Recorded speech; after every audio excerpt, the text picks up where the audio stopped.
What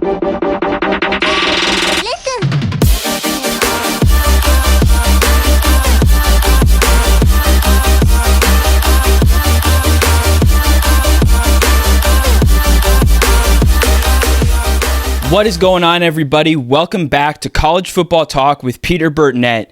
Welcome to the month of July. We are officially 1 month away from the month that college football starts. We have 1 full month to get through until college football games will be on the TV again. With that in mind, over the next several weeks, really over the next 2 months leading into this season, I'm going to be going over a bunch of previews, just going over the information. We're kind of in the slow period, the last part of the slow period. At the end of this month, teams that are playing in week 0 will start fall camp. And then a week later, for everybody else, they'll be starting their camps. So over the next couple of months, again, probably 7-8 weeks, expect previews from all around the conferences in college football. I'm not sure yet if I'm going to do a team-by-team dive in the Power 4 conferences. I unfortunately probably don't have the time for doing that for every single team in college football, but we'll see what I can do. So stay tuned for all that and more. There's going to be a lot to unpack in just 2 weeks from when this video goes live, just a little over 2 weeks. Or actually just about, really, because this will go live either on Monday or Tuesday, July 1st or 2nd.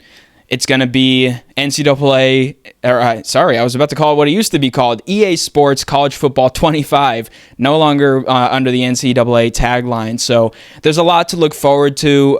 You've seen it in the title. This one, I'm going to be going over kind of an underrated matchup that I'm looking forward to this season. But before I get into it, if you're going to enjoy this video, please feel free to leave a like, consider subscribing to the channel, and turn on those post notifications so you're always up to date whenever I post. But why do I think Tennessee against North Carolina State at Bank of America Stadium in Charlotte is a big matchup? I think it's beyond just a big matchup. I think it's possible this could be a college football playoff decider, and here's why. Both of these teams finished with records of 9-4 last year. The Wolfpack went 6-2 in the ACC, and the Volunteers went 4-4 in a tougher SEC. Going over both of these teams kind of collectively, the schedule that they both have outside of this game, I think NC State only has one game that is almost like kind of a guaranteed loss. I think outside of this one, they go on the road to Clemson, and really outside of that, I don't see them losing a game on that schedule. I think they probably are likely potentially to be favored in the rest of those. Road game against North Carolina to end the season will be tough, but I think that's a winnable game against the Tar Heels. For Tennessee, they have a little bit more of a tenuous slate. They have Florida, Alabama, at Oklahoma, and at Georgia. I think the Georgia game is probably a loss. Oklahoma is kind of a toss-up. That'll be tough to win in Norman, but teams have won in Norman before.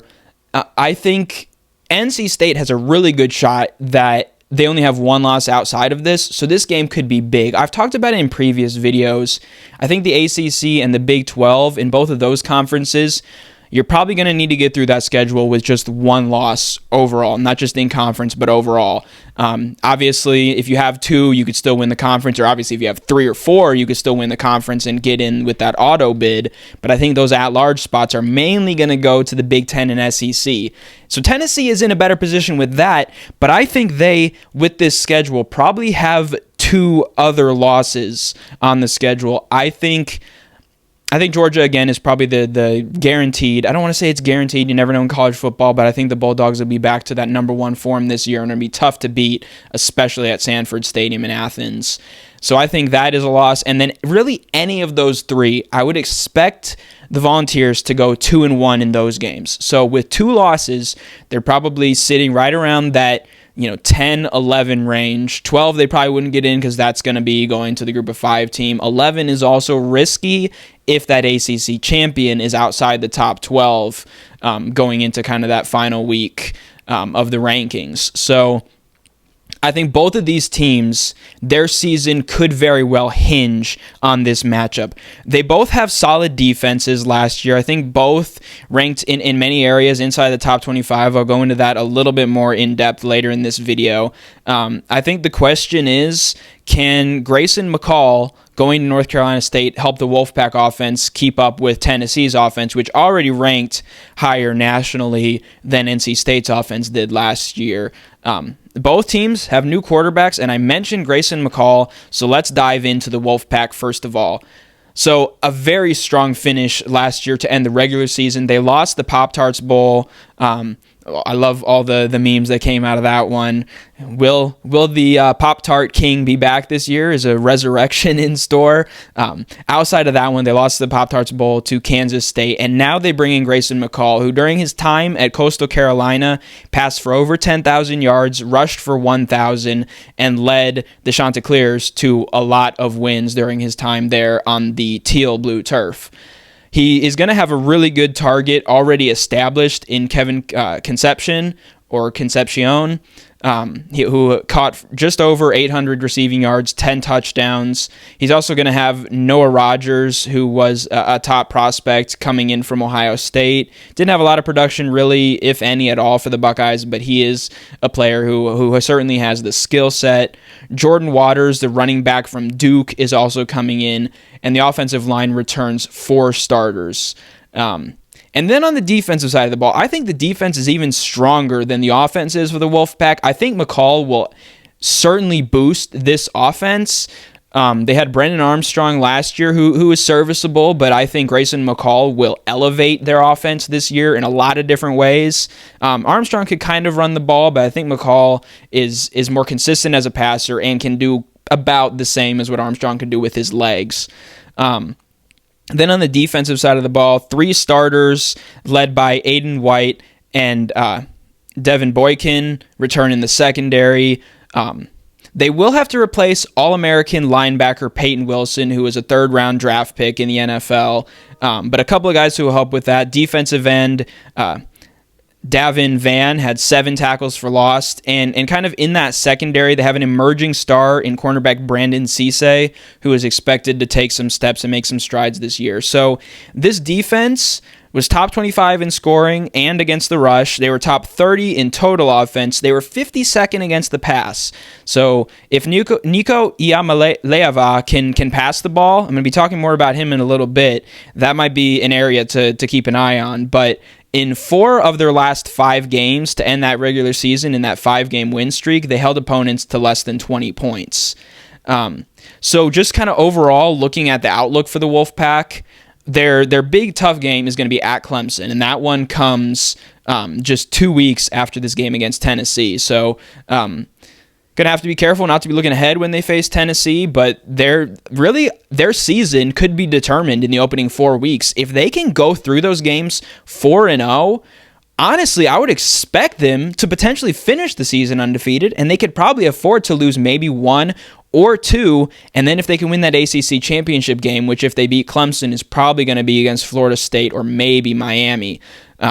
So that and kind of mentioning those teams, they don't have Florida State, who is the favorite in the ACC. They don't have Miami, who to a lot of people is probably top 4 in the conference, and then Louisville, who's probably top 5. Louisville's kind of right on even in terms of projections with NC State. So that is a huge benefit to them. So now shifting gears over to Tennessee. They failed to replicate the success that they had in 2022, where they went 11-2, upset Alabama in one of the greatest college football games ever. The goalpost going into the Tennessee River out at Neyland Stadium. They started strong last year, but they went just 4-3 down the backstretch to again finish 9-4. They have just 8 starters coming back, 5 on offense, 2 on defense, and their punter. Mentioned their slate as well. They do have a tough slate. I would say tougher than NC State. I think that's just down to the SEC being tougher and deeper. At Oklahoma and Georgia, home against Alabama, and I think Florida's going to take some steps this year. I don't think that's a gimme for the Vols. But they don't get Ole Miss, LSU, Missouri, or Texas. All 4 of those teams, especially Texas, are kind, and maybe Ole Miss are kind of ahead. LSU and Missouri are kind of on level footing, I would say. So not getting any of those teams, it kind of sets them up. And if you can steal one of those games on the road against either Oklahoma or Georgia, and you can win those 2 games at home, then they're 3-1 in those big 4 games. They're probably going to the SEC championship game. This NC State game is kind of just a matter of positioning themselves for making the playoff. But who are these Volunteers? On the offensive side, it's all about, again, I mentioned him already, the 5-star quarterback prospect who will be maybe a redshirt freshman. I don't know, I doubt he played enough to lose that redshirt last year. I'm not 100% sure on that. I'll clarify that down below in a little bit of text here. But Nico Iamaleava, the quarterback who put up big numbers in the 35-0 Citrus Bowl win over a really good defense in Iowa, has received a lot of hype going into the offseason and as the offseason has gone further along. Head coach Josh Heupel, though, is putting a lot of the attention on the wide receiver room, which he calls the deepest he's had in his time at Tennessee.